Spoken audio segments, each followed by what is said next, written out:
So I've decided to sell my Microsoft Surface Duo, and I haven't used this for a little while now. But I'm going to sell it because I haven't been using it. It's a really lovely device. It's very elegant. It's probably the most elegant and pleasing mobile hardware that I've ever handled. It's just very well designed. It folds over itself. You have the two screens on either side, and then you do this tap, although it doesn't always work, to start using the screen on the other side. You see there's some kind of bug. In any case, and then it has a thumb reader on the side. It was released 3 years ago for, I believe, close to $2,000, at least $1,800 or so. And it never really took off because it was not properly supported as far as the software. The hardware is very nice, although hardware-wise you don't have a good camera. This is the whole camera.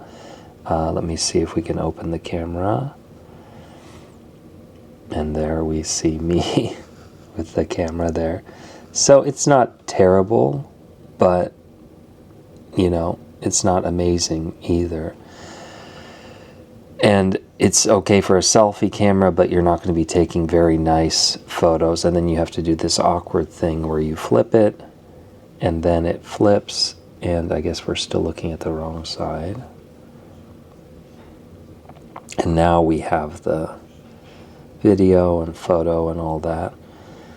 So, you know, this was never meant to be a super photo-taking device, although these days a good camera is standard on expensive smartphones especially. The main draw of this device was to have a dual app experience, so you could have two apps side by side independently of one another, and if you wanted to, you could span the apps. So here it's a little bit awkward with the split down the middle, although in my experience I didn't find it to be that big of an issue. And then when you actually this video is a little late, play a video, you see that split. Or you can do this and you'll have the video on top, and then you'll have, you know, other things in the bottom, and or the comments, you know, so you're watching the video and you're scanning through. So I thought, you know, this is one of the more compelling use cases for this device. YouTube, I was also using YouTube Studio a lot, and then of course Kindle. You see a little bit of a lag there, and I think I would have to sign into my Kindle. I'm not going to do that since I'm actually selling this. This is going out the door in about an hour. The one awkward thing with the Kindle app, and this is specific, I suppose, to Android Kindle software, maybe just to the Duo, is that when I highlighted words, you could highlight words, you know, just when you're noting something in the text that you want to highlight. It was possible to highlight just a few letters of words, which for me was kind of awkward and didn't make sense, because when would you ever just highlight a few letters of a word? In iOS, you can highlight words in their entirety, and that's the only thing you can do. So here, if you see, for example, I highlight would be, and then it highlights the entire sentence or line or up to a word. I can't highlight, you know, half of a word, which wouldn't make sense anyway. So I found that kind of weird on the Duo. Otherwise, you know, it was a good experience. I think that at the core of it, it's that, oh, I guess we got a video playing here, is that it is Android, and from what I understand, it's the most limited version of Android is what was on the Duos, as opposed to what's on the Google Pixel Fold and Samsung's version on their Fold devices. So it was quite limiting, And it just wasn't iOS. I mean, that's the cold hard truth, is that I've been using iOS since 2008. The iPhone 3G was my first iPhone, and I've used every 3 years or so. I've been upgrading iPhones, and I've used that system. I'm very familiar with it, and it works very well for me. So using something like this as a phone was really a non-starter. As a tablet, it's a nice thing. Then it goes back to, you know, it not being synced up with everything I have going on Apple devices. Of course, I wish Apple would create something like this.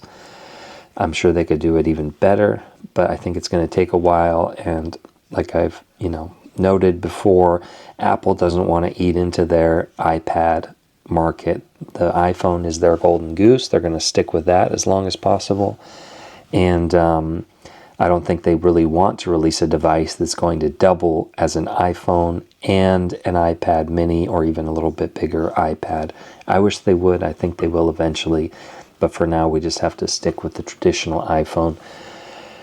This is the iPhone 12 Pro Max from 2020. Same time as the Surface Duo. This is still receiving updates. I expect this will be doing its thing for at least a couple more years without worrying about updates. This is no longer receiving updates. The Surface Duo is, it might receive some more security updates, but it's basically been abandoned, including the Surface Duo 2, which came out a year later with an improved camera, but also a bump on the back that prevented it from folding totally flat. So this folds flat, one on top of the other. The other one had a bump so that you had this kind of awkward thing where it was sitting open. But it's no longer supported by Microsoft, so there's really no point to using it, not as a phone definitely, because I know there are problems people have had with it. I bought a second SIM card in Poland, where I also live, but I never used it as a phone. I didn't want to hassle with that. Phone, you know, communication, text messaging is one of the fundamental things that just needs to work 100% of the time, or 99.99% of the time. There's always problems, but I just couldn't afford to switch to a different system and have a number that I wasn't confident I was going to use. So that SIM card has gone into my iPad Pro 12.9, and this will be a separate video. But you know, between that iPad Pro, I have a 11-inch iPad Pro from 2020, also the same generation as this, that serves my needs, you know. So there it is right there. So just having another device, even though it's nice, even though I could use it as like a little Kindle ebook reader, it's just too much, you know. I got the R2 Duo skin there. So I've decided to say goodbye. I don't rule out, you know, a future such device, even Android. That's really the only kind that you can get now, since Apple, like I said, has not made something like this. There's the Open One Plus. There's the Google Pixel Fold. You know, I'm not going to spend over $1,000 on something like that. That would be a secondary device. Like I said, I'm, you know, with my iPhone just fine, which, you know, opens with my Apple Watch. So you can see there it opened my phone. So there's all kinds of things that make it much more convenient to use than an Android system. So goodbye Surface Duo. I managed to sell it for $350 on eBay.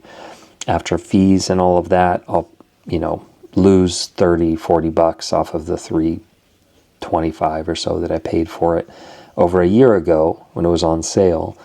So no problem there. I enjoyed the experience. I'm glad I got to use it and get a bit of a feel for Android and just what these kind of devices are like.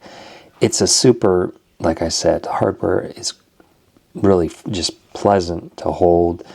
It could be awkward to use as a phone. I could see that. And if you need to open it and close it and do different things, but it really does feel like something quite futuristic, surpassing even Apple as far as creativity goes. Apple has gotten quite complacent with the iPhone. I understand you don't mess with the golden goose, but I wish they would try a little harder. Of course, you've got USB-C here for power.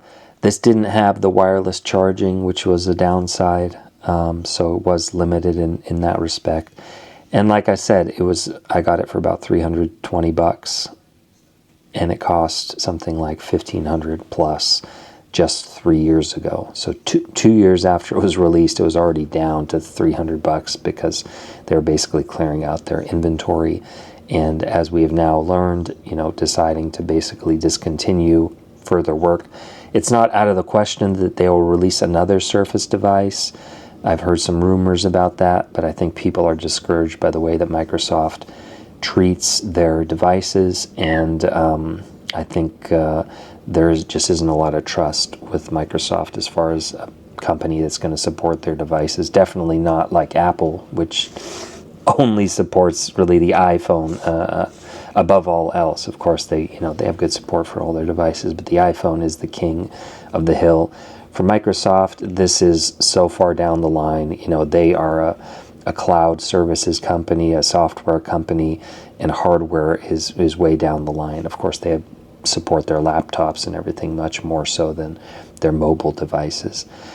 So thank you, Surface Duo, for giving me a interesting experience. Ready for someone else to take you and use you, probably as a second phone or a tablet or that kind of a thing. But I have so many digital devices in my life that, like I said, I've got, 2 iPad Pros, my iPhone, and even a little iPad Mini